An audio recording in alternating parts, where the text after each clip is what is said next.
الحمد لله حمدا كثيرا طيبا مباركا فيه وأشهد أن لا إله إلا الله وحده لا شريك له شهادة نرجو بها النجاة يوم نلاقيه وأشهد أن محمدا عبده ورسوله صلى الله عليه وعلى آله وأصحابه ومن تبعهم بإحسان إلى يوم الدين. ناظرین کرام، السلام علیکم ورحمۃ اللہ وبرکاتہ۔ آج کتاب توحید عبادت کی 11ویں نشست ہے۔ ہم اس نشست میں تعویذ گنڈے اور شرعی و غیر شرعی جھاڑ پھونک پر گفتگو کریں گے بإذن اللہ الواحد الأحد۔ الباب السادس، بیان امور منها ما هو شرک۔ چھٹا باب، ان چیزوں کے بارے میں جن میں سے بعض شرک ہے۔ ان چیزوں میں سے پہلی چیز تعویذ ہے۔ دراصل تعویذ لٹکانا حرام ہے۔ جس نے خود یا بچوں کو نظر بد وغیرہ سے بچانے کے لیے ہاتھ یا گلے میں تعویذ گنڈا لٹکایا اور وہ تعویذ کاغذ کا پرزہ، گھونگھا، سیپ، کوڑی، کالا دھاگا وغیرہ سے بنا ہوا ہو، یہ سب کے سب شرک کے وسائل میں سے ہیں۔ خصوصاً اگر یہ کوئی عقیدہ رکھے کہ یہ سب چیزیں آفت و مصیبت ٹالنے یا دور کرنے کے وسائل ہیں، تو ایسا عقیدہ رکھنا شرک اصغر ہے۔ لیکن اگر یہ عقیدہ ہو کہ تعویذ گنڈے وغیرہ آج خود مصیبت دور کر دیں گے، تو ایسا عقیدہ رکھنا شرک اکبر ہے، کیونکہ ایسا کرنے سے انسان کا تعلق غیر اللہ سے جڑ جاتا ہے۔ بنابراً جس نے دھاگے وغیرہ سے بنے ہوئے تعویذ کسی مرض کے سبب لٹکایا، اس شرک کا نقصان نفع سے کہیں زیادہ ہے، اگر اس میں نفع ہو تو، جبکہ اس میں نفع ہی نہیں ہے۔ ایسی صورت میں اس تعویذ کا کاٹ پھینکنا واجب اور ضروری ہے، کیونکہ اگر اسی حالت میں اس کو موت آ جائے تو وہ کبھی نجات نہیں پا سکتا۔ عمران بن حسین رضی اللہ تعالیٰ عنہ سے مروی ہے، انہوں نے بیان کیا ان النبی صلی اللہ علیہ وسلم رأى رجلا في يده حلقة من صفر فقال ما هذه؟ قال من الواهنة، قال انزعها فإنها لا تزيدك إلا وهنا فإنك لو مت وهي عليك ما افلحت ابدا۔ رواہ ابن ماجہ واحمد، اور روایت حسن ہے۔ نبی کریم صلی اللہ علیہ وسلم نے ایک شخص کے ہاتھ میں پیتل کا ایک چھلا دیکھا تو پوچھا یہ کیا ہے؟ اس نے جواب دیا کہ یہ واہنہ ایک بیماری کی وجہ سے پہن رکھا ہے۔ آپ صلی اللہ علیہ وسلم نے فرمایا اسے اتار دو، اس لیے کہ تمہیں کوئی فائدہ نہیں پہنچا سکتا، یہ تمہاری بیماری میں مزید اضافہ کرے گا، اور اگر یہ چھلا پہنے ہوئے تمہیں موت آ گئی تو کبھی نجات نہ پا سکو گے۔ جس نے تمیمہ یعنی تعویذ لٹکایا، اس کا کاٹ پھینکنا واجب اور ضروری ہے، چاہے وہ تعویذ کسی سواری یا گاڑی وغیرہ پر لٹکایا گیا ہو، اس سے ضرور ہٹانا ہے۔ ابو بشیر رضی اللہ تعالیٰ عنہ سے روایت ہے، وہ بیان کرتے ہیں انہ کان مع رسول اللہ صلی اللہ علیہ وسلم فی بعض اسفارہ فارسل رسولا الحدیث، رواہ البخاری و مسلم۔ ابو بشیر انصاری رضی اللہ تعالیٰ عنہ ایک دفعہ رسول اللہ صلی اللہ علیہ وسلم کے ہمراہ کسی سفر میں تھے کہ آپ نے قاصد کو یہ اعلان کرنے کے لیے بھیجا کہ کسی اونٹ کی گردن میں تانت کا ہار یا کوئی اور ہار نہ رہنے دیا جائے، بلکہ اسے کاٹ دیا جائے۔ یقیناً تعویذ لٹکانا شرک ہے۔ آپ صلی اللہ علیہ وسلم نے فرمایا ان الرقى والتمائم والطوال شرک، رواہ احمد و ابو داود، اور روایت صحیح ہے۔ بلا شبہ جھاڑ پھونک، تعویذ گنڈے اور باہمی عشق و محبت پیدا کرنے کے لیے تیار کی جانے والی چیزیں، یہ سب کے سب شرک ہیں۔ جو شخص تعویذ یا کوئی اور چیز لٹکایا، اللہ تعالیٰ اس کو اسی کے سپرد کر دیا۔ اگر اسے غیر اللہ کے سپرد کر دیا گیا تو وہ ہلاک و برباد ہو گیا۔ عبداللہ بن عقیم رضی اللہ تعالیٰ عنہ سے مروی ہے، رسول اللہ صلی اللہ علیہ وسلم نے فرمایا من تعلق شیئا وکل الیہ، رواہ احمد والترمذی، اور روایت صحیح ہے۔ جو شخص کوئی چیز گلے وغیرہ میں لٹکائے تو اسے اسی کے سپرد کر دیا جاتا ہے۔ جس نے کوئی تعویذ لٹکایا، محمد صلی اللہ علیہ وسلم اس سے بری و بیزار ہے۔ روافع رضی اللہ تعالیٰ عنہ بیان فرماتے ہیں کہ رسول اللہ صلی اللہ علیہ وسلم نے مجھ سے فرمایا، یا روافع لعل الحیات تطول بک فاخبر الناس الحدیث، اے روافع شاید تم دیر تک زندہ رہو، تم لوگوں کو بتا دینا کہ جس شخص نے داڑھی کو گرہ لگائی یا جانور کے گلے میں تانت ڈالی یا جانور کے گوبر یا ہڈی کے ساتھ استنجا کیا تو بلا شبہ محمد صلی اللہ علیہ وسلم اس سے بری و بیزار ہے۔ اقسام التمائم، تعویذ کی قسمیں، تعویذ کی دو قسمیں ہیں۔ پہلی قسم قرآن آیات یا اذکار مسنونہ کی تعویذ۔ اس کی صورت یہ ہوتی ہے کہ کاغذ یا کپڑے یا جلد یا سونے چاندی کی تختی پر قرآن آیاتیں یا اذکار مسنونہ معصورہ لکھ کر گلے یا ہاتھ میں لٹکائی جائیں یا بازو پر باندھی جائیں یا گھر میں لٹکائی جائیں تاکہ مصیبتیں دور ہو جائیں یا نظر بد سے بچ جائے، تو ایسا کرنا جائز نہیں ہے، کیونکہ یہ سب کے سب تمام یعنی تعویذات میں شامل ہیں۔ نیز یہ کہ یہ سب نبی کریم صلی اللہ علیہ وسلم کے کسی فعل یا عمل سے اس کا کوئی ثبوت نہیں ملتا ہے، بلکہ ایسی تعویذیں غیر قرآنی تعویذیں لٹکانے کا راستہ ہموار کرتی ہیں۔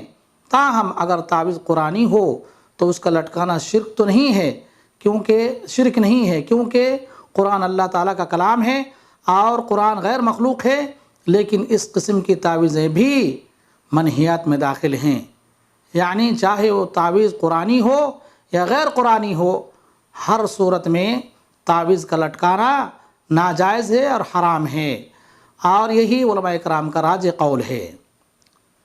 تعویذات کی دوسری قسم غیر قرآنی تعویذیں، جن پر جادوگروں کے نام یا ان کے کوڈ نمبر لکھے ہوں، ایسی تعویذیں شرکیہ وسائل میں سے ہیں، لہٰذا ہر مسلمان کو اس قسم کی برائی سے گریز کرنا چاہیے۔ اقسام الرقیہ، جھاڑ پھونک کے اقسام۔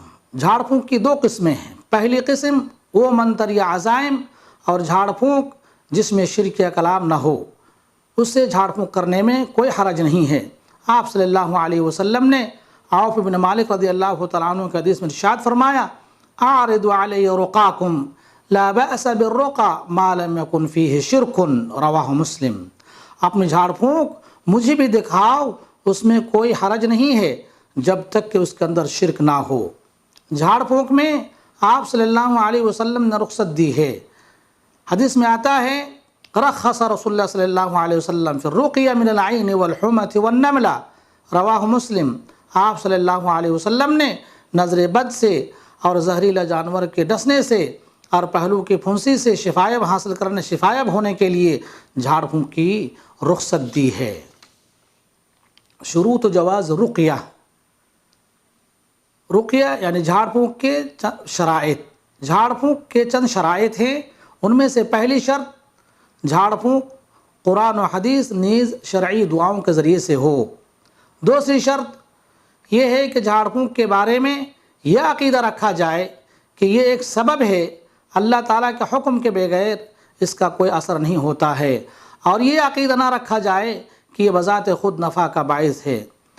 جھاڑ پھونک کی تیسری شرط یہ ہے کہ جس کلام کے ذریعے سے جھاڑ پھونک کیا جا رہا ہے وہ بالکل واضح ہو اور قابل فہم ہو، بات سمجھ میں آتی ہو، چاہے وہ زبان کوئی بھی ہو۔ انواع الرقیہ الشرعیہ، رقیہ شرعیہ کے اقسام۔ رقیہ شرعیہ کے 3 قسمیں ہیں، ان میں سے پہلی قسم الرقیہ بالقرآن، قرآن کریم کے ذریعے سے دم اور جھاڑ پھونک کرنا۔ بس پورے قرآن کے ذریعے جھاڑ پھونک کیا جا سکتا ہے، اس لیے کہ وہ اللہ کا کلام ہے، اور قرآن کریم میں سب سے زیادہ نفع بخش دم بإذن اللہ سورہ فاتحہ کے ذریعے سے دم کرنا ہے۔ اس کی دلیل ابو سعید خدری رضی اللہ تعالیٰ عنہ کی حدیث ہے کہ صحابہ کرام کے قافلہ کسی ایک جگہ میں پڑاؤ ڈالا، تو اتنے میں اس قافلے کے پڑاؤ جہاں پر ڈالے ہوئے تھے اس کے بازو میں ایک بستی تھی، اس بستی میں ایک سردار کو بچھو نے ڈس لیا، تو ایک بچی دوڑتے ہوئے آئی اور قافلے کے لوگوں سے پوچھا کہ تم میں سے کوئی شخص جھاڑ پھونک کرنے والا ہے؟ دوا دارو کرنے والا ہے۔ تو ابو سعید خدری رضی اللہ تعالیٰ عنہ فرماتے ہیں کہ ہم میں سے ایک شخص، جبکہ دوسری روایت کے اندر آتا ہے کہ ابو سعید خدری رضی اللہ تعالیٰ عنہ خود گئے اور اس شخص کو سورہ فاتحہ کے ذریعے سے دم کیا، اور اللہ رب العالمین کا حکم سے وہ آدمی جس کو بچھو ڈس لیا تھا شفایاب ہو گیا۔ اس کی تفصیل صحیح بخاری اور صحیح مسلم میں دیکھی جا سکتی ہے۔ اور نفع بخش رقیہ میں سے معوذات کے ذریعے دم کرنا بھی ہے۔ عائشہ رضی اللہ تعالیٰ عنہ کی حدیث میں ہے ان النبی صلی اللہ علیہ وسلم كان ينفث على نفسه في المرض الذي مات فيه بالمعوذات، رواہ الشیخان۔ نبی کریم صلی اللہ علیہ وسلم مرض الموت میں معوذات پڑھ کر اپنے اوپر پھونکتے تھے۔ اے مسلم، تیرے لیے مسنون ہے کہ اپنے گھر کے بیمار شخص کو معوذات کے ذریعے دم کرے، جیسا کہ عائشہ رضی اللہ تعالیٰ عنہ کا بیان ہے، کان رسول اللہ صلی اللہ علیہ وسلم اذا مرض احد من اہلہ نفث علیہ بالمعوذات۔ رسول اللہ صلی اللہ علیہ وسلم جب اپنے گھر والوں میں سے کوئی بیمار ہوتا تو اس سے معوذات کے ذریعے دم کرتے تھے، رواہ مسلم۔ النوع الثانی الرقیہ بالسنة الصحیحہ التي جاءت عن النبی صلی اللہ علیہ وسلم۔ جھاڑ پھونک کی دوسری قسم سنت صحیحہ کے ذریعے سے جھاڑ پھونک کرنا۔ ان میں سے ایک یہ ہے کہ آپ صلی اللہ علیہ وسلم نے عامر بن ربیعہ رضی اللہ تعالیٰ عنہ کو دم کیا جب ان کو سہل بن حنیف رضی اللہ تعالیٰ عنہ کی نظر لگ گئی تھی۔ چنانچہ آپ صلی اللہ علیہ وسلم نے ان کے سینے پر مارا اور فرمایا اللہم اذہب عنہ حرہا وبردہا ووصبہا، الحدیث، کہ اللہ اس کو جو نظر لگی ہے اس سے اس کے یعنی گرمی اور سردی، اور اس کو جو نظر لگی ہے اس سے تو اللہ شفا عطا فرما۔ یہ روایت احمد اور حاکم کے اندر موجود ہے اور روایت حسن ہے۔ ان میں سے ایک حدیث عائشہ رضی اللہ تعالیٰ عنہ میں مذکور ہے، فرمایا انہ صلی اللہ علیہ وسلم کان یعوذ بعد اہلہ یمسح بیدہ الیمنی ویقول اللہم رب الناس اذہب البأس اشفہ وانت الشافی لا شفاء الا شفاؤک لا یغادر سقما، رواہ الشیخان۔ رسول اللہ صلی اللہ علیہ وسلم اپنے گھر کے بعض افراد کو پناہ دیا کرتے وقت اس پر اپنا دایاں دست مبارک رکھ کر فرماتے اے اللہ تو تمام لوگوں کا رب ہے، بیماری کو دور فرما، اس کو شفا عطا فرما، تو ہی شفا دینے والا ہے، تیرے سوا کوئی شفا دینے والا نہیں ہے، ایسی شفا جس کے بعد کوئی بیماری باقی نہ ہو۔ اے مسلم، تمہارے لیے یہ بھی مسنون ہے کہ جب تم کسی کی بیمار پرسی کرنے جاؤ تو اس موقع پر اس دعا کو پڑھو جس کا ذکر عبداللہ بن عباس رضی اللہ تعالیٰ عنہ کے حدیث میں ہے۔ رسول اللہ صلی اللہ علیہ وسلم نے فرمایا ما من عبد مسلم يعود مريضا لم يحضر اجله فيقول 7 مرات اسأل الله العظيم رب العرش العظيم ان يشفيك الا عوفي، رواہ الترمذی، اور روایت صحیح ہے۔ رسول اللہ صلی اللہ علیہ وسلم نے فرمایا کوئی مسلمان ایسے مریض کی بیمار پرسی کرے جس کی موت کا وقت نہ آ پہنچا ہو اور 7 دفعہ یہ کہے تو اسے عافیت دی جاتی ہے۔ اسأل اللہ العظیم رب العرش العظیم ان یشفیک، میں بڑی عظمت والا اللہ سے جو عرش کا رب ہے سوال کرتا ہوں کہ وہ تجھے شفا دے۔ النوع الثالث من الرقیہ الشرعیہ ہی الرقیہ بالادعیۃ الاخرى، شرعی جھاڑ پھونک کی تیسری قسم دیگر عام دعاؤں کے ذریعے جھاڑ پھونک کرنا ہے۔ اس کی مثال ایسی ہے کہ اپنی دعا میں بندہ کہے اللہم عافنی من ھذا المرض، اے اللہ مجھے اس مرض سے عافیت دے، یا اس قسم کی عام یا خاص دعاؤں کے ذریعے جھاڑ پھونک کرنا، کیونکہ اللہ تعالیٰ نے فرمایا ادعونی استجب لکم، مجھ سے دعا کرو میں تمہاری دعاؤں کو قبول کروں گا، سورہ مومن آیت نمبر 60۔ اخذ الاجرۃ علی الرقیہ، دم کرنے پر اجرت لینا، جھاڑ پھونک کو دم کر کے اجرت لینا جائز ہے۔ اس کی دلیل آپ صلی اللہ علیہ وسلم کا فرمان ان لوگوں کے لیے جنہوں نے چند بکریوں کے مقابلے میں جھاڑ پھونک کیا تھا، ان احق ما اخذتم علیہ اجرا کتاب اللہ، رواہ البخاری، بے شک سب سے افضل چیز جس پر تم نے اجرت لی ہے وہ اللہ کی کتاب ہے۔ القسم الثانی من الرقیہ هو الرقى بغیر القرآن و بغیر السنہ و بغیر العدیت الشرعیہ. جھاڑ پھونک کی دوسری قسم بغیر قرآن، بغیر سنت اور بغیر شرعی دعاؤں کے ذریعے جھاڑ پھونک کرنا ہے. شیطان کے نام کے ذریعے یا ایسے الفاظ کے ذریعے جو سمجھ میں نہ آئے، یا غیر اللہ کی پکار کے ذریعے جھاڑ پھونک کرنا، یہ سب کے سب شرکیہ اور حرام جھاڑ پھونک ہے.